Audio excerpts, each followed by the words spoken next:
bursting with Islam like never before. This is eNRadio.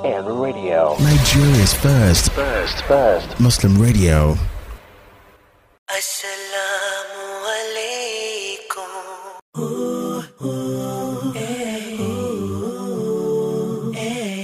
You're listening to Yoruba Igbo Muslimah with Corey. Brothers and sisters of the world. Assalamu alaikum wa rahmatullahi wa barakatuh. You are listening to Yoruba Igbo Muslimah on eNRadio.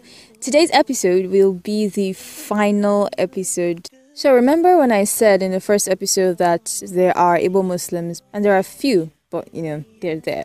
So I thought it would be interesting for this final episode to reach out to one or two Igbo Muslims. And thankfully I was able to connect with an Igbo Muslimah. Her name is Aisha Obi. She sent me a mail talking about what it's been like being Igbo and Muslim and how she became Muslim. So I'm basically just going to read you her mail. So please listen. My name is Aisha Obi, and I converted to Islam at the age of 12. My father is Catholic and my mother is Muslim. People, including relatives, tend to believe my mother forced us to become Muslims, but it's not the case. While my mother often spoke to us about her religion and sometimes we followed her to the mosque, she never forced us to do anything. My mother was totally unaware of my sister and I becoming Muslims because it happened when we were in boarding school. It was tough at first because even some Muslims weren't supportive, as they said we converted mainly because of Ramadan and the perks that came with it. I had moments when I just wanted to be a Christian again to avoid the excessive questions. Thankfully, that's never happened. Islam has answered many of the questions Christianity never could, one of them being the existence of the Holy Trinity. People react differently when they see that I'm Igbo and Muslim. I've been called a liar indirectly. I've been told that my name is irritating, but there have been some great reactions and some people find it weirdly exciting to meet an Igbo Muslim. Some ask a lot of questions and it makes more sense to them when I say my mom's a Muslim. I've had strange reactions from fellow Muslims while others have been more than nice. The truth is, Igbo Muslims exist. They are a small percentage, but they exist. Some Igbos try to erase this fact by always insisting they don't exist, or by saying those that are Muslims were not raised in Igbo land. In the 50s or so, there was an entire village in Afikpo, Ebonyi State, with a large number of Igbo Muslims. In Oguta, Imo State, there's a village where the royal head is a Muslim. Nobody ever hears of these things because I think they just want to uphold this notion of Christian supremacy in the East. Some people actually go as far as saying Islam is not the religion of the Igbos. Christianity wasn't either, until the white man came. Family members tend to turn a blind eye to the fact that we are Muslims. They pretend that they don't know, and I pretend like I don't know they are pretending. It used to bother me a lot when I was a teenager though. We can't keep living our lives in fear of what people might say or do. Some other families might have ostracized us by now. I think people, Muslims included, should be more accepting regardless of tribe or race. But really, I thank Allah for leading me and my siblings to Islam. I really enjoyed that mail and thank you again, Aisha, for sending it to me. So that was a mail sent to me by Aisha Obi, an Igbo Muslimah. Basically talking about how she converted to Islam at the age of 12. I mean, her mom's Muslim and her dad's Christian. We have a lot of families like this in the West, where one parent is Christian, the other parent is Muslim, and then the children choose whatever religion it is they want to go with. And in some families, you find that all the kids are Muslim. In some families, you find all the kids are Christian and all of that. But then when it comes to Igbo land, it's a whole different ball game. I've lived in Enugu for 18 years and I guess I can say I know what Igbos are like.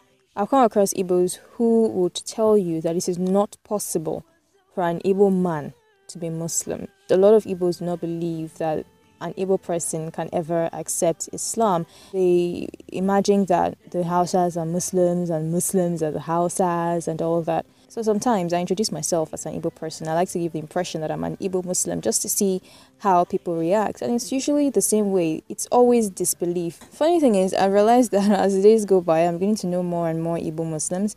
I think I know about 5. I can mention about 5 at least 5 or 6. Yeah. Of course, growing up, I always felt very different. Perhaps that contributed to me being the quiet and reserved person I am now, or maybe that's just a personality thing, I don't know. So throughout school, I felt very different, sometimes in a bad way, sometimes in a good way. I got used to being different, so that mentality just stuck with me. So everywhere I find myself, I mean, even when I'm with other Muslims from the West or from wherever, I feel kind of different. Growing up in Enugu as a Yoruba Muslim has kind of put me in a weird situation because when I am in the East, I feel different. I mean, Enugu is home, right? I consider Enugu my home. But I still feel different there because, I mean, I walk into a room or I'm walking the streets with my headscarf. You are different. I definitely feel that. You definitely feel that vibe. You're self-conscious all the time. You know, my scarf, and someone is looking at you and you're imagining they're looking at your scarf and wondering what they're thinking and all that. I've grown up always feeling different. So I cannot even imagine what it might be like for someone like Aisha Obi. I mean, for someone who converted to Islam as a child and she's Igbo. I mean, you don't just have a society against you, you have your family against you. Maybe against you is a wrong word. You can imagine if I felt ostracized sometimes, you can just try to imagine what it would feel like for her. But one thing I have learned from my little experience is that no matter where you find yourself, you do not have any excuse to not practice your religion. Islam is a beautiful thing and I thank Allah and I am grateful that I am Muslim. So I don't think being anywhere at all should be an excuse for you to not practice your religion. I mean, you are in that position where you are the only Muslim, whether in your family or whether in society and all of that. It is difficult, but you can consider it a test from Allah. Perhaps Allah just wants to see how you handle the pressure and handle all of that. Would you practice your deen the way it's supposed to be practiced? Or would you water it down because of other people? Because you don't want people to get offended? Or because you want to blend in with the crowd and all that? Perhaps it is a test. And if it is a test, then just remember that it is nothing compared to the kind of test that the Prophet ﷺ and the Sahaba had to go through. Surah Al-Baqarah verse 215, translation of the meaning says, "Or do you think that you will enter paradise while such trial has not yet come to you as came to those who passed on before you? They were touched by poverty and hardship and were shaken until even their messenger and those who believed with him said, 'When is the help of Allah?' Unquestionably, the help of Allah is near." And yeah, don't forget, anytime you feel super down and super alone, Surah Al-Baqarah verse 45 says, interpretation of meaning, "And seek help through patience and prayer. And indeed, it is difficult except for the humbly submissive to Allah." The humbly submissive to Allah.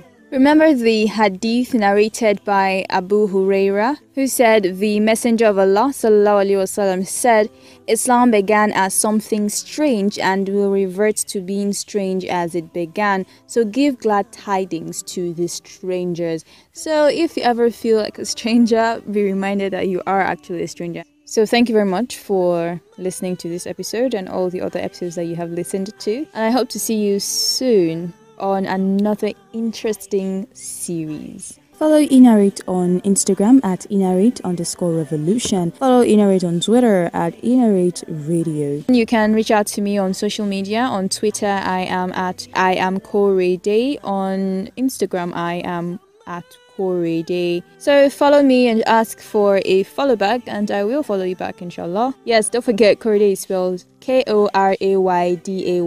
Please visit my blog koreday.wordpress.com. Have a great day, have a great week, have a great month, have a great year. Assalamu alaikum wa rahmatullahi wa barakatuh. Oh, Aisha, radiyallahu anha. Aisha, radiyallahu anha. She was the wife of Muhammad. Peace be upon him. We love him so eNRadio, much. Our amazing Nigeria's father first Muslim radio.